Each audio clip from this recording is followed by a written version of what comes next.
exhaust leak. My truck is on. I'm gonna open my hood.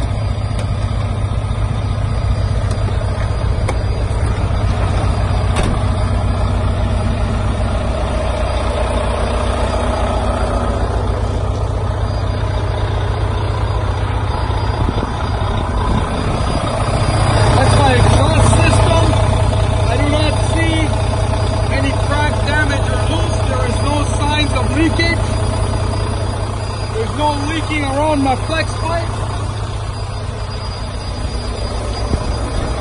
Exhaust in the back itself appears to be in good condition. It's not cracked, damaged, or loose.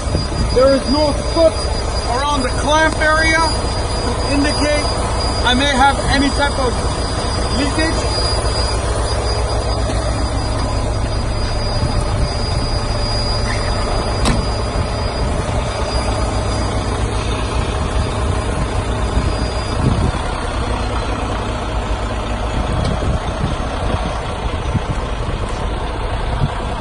I do not smell any exhaust inside.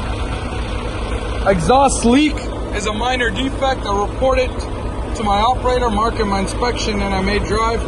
Leak that causes exhaust gas to enter the occupant compartment is a major defect. Report the defect to the operator, marking my inspection, and I must not drive.